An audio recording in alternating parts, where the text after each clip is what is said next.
ഞാനിപ്പോൾ ഉള്ളത് മണ്ണാർശാല ക്ഷേത്രത്തിലാണ്. ഇവിടുത്തെ വിശേഷങ്ങളൊക്കെ നമുക്കൊന്ന് കണ്ടാലോ. ഹരിയുടെ പാദം പതിഞ്ഞ ഹരിപ്പാടിന്റെ മണ്ണിൽ ഐശ്വര്യം വിളമ്പുന്ന ഒരു കാവുണ്ട്. 9-ലധികം ഏക്കർ പ്രദേശത്ത് നിറഞ്ഞു കിടക്കുന്ന ഒരു കാവ്. ആദിയും അന്തവും ഇല്ലാതിരുന്ന കാലം മുതൽ മനുഷ്യർ ആരാധിച്ചു വന്നതാണ് നാഗദൈവങ്ങളെ. എന്നാൽ സാക്ഷാൽ നാഗരാജാവ് കിഴക്കോട്ട് ദർശനമായി നാടിനും മക്കൾക്കും സർവ്വ ഐശ്വര്യം നൽകുന്ന മണ്ണാർശാല ശ്രീ നാഗരാജ ക്ഷേത്രത്തിൽ എത്തുമ്പോൾ മനുഷ്യൻ പ്രകൃതിയായി മാറുന്ന ഒരു ഫീലാണ്. അതുതന്നെയാണ് ഇവിടത്തെ ഏറ്റവും വലിയ പ്രത്യേകത.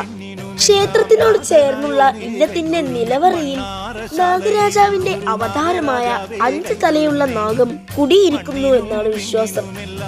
മണ്ണാർശാല മുത്തശ്ശൻ എന്നാണ് ഈ കുടിയിരിക്കുന്ന നാഗം അറിയപ്പെടുന്നത്. കന്നിയായില്യമാണ് നാഗരാജാവിന്റെ ജന്മദിനം. കുംഭമായില്യമാണ് മുത്തശ്ശന്റെ ജന്മദിനം. ക്ഷേത്രത്തിന് മറ്റൊരു പ്രത്യേകത കൂടിയുണ്ട്. മണ്ണാർശാല ഇല്ലത്തിലെ അന്തർജനമാണ് മണ്ണാർശാല അമ്മയായി മാറുന്നത്. മറ്റുള്ള ക്ഷേത്രത്തിൽ പുരുഷന്മാരാണ് പ്രധാന പൂജാതി കർമ്മങ്ങൾ ചെയ്യുന്നത്. എന്നാൽ ഇന്നത്തെ പ്രധാന പൂജാരിണി അമ്മയാണ്. നാഗരാജാവിന്റെ അമ്മയുടെ സ്ഥാനമാണ് മണ്ണാർശാല വലിയമ്മക്ക്.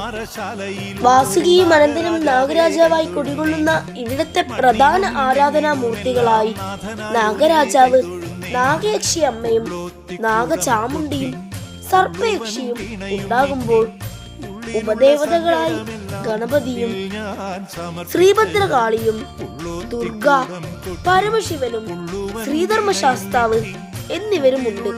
ഉരുളി കമഴ്ത്തലിലൂടെ സന്താന സൗഭാഗ്യം ലഭിച്ച ഒരുപാട് ദമ്പതികൾക്ക്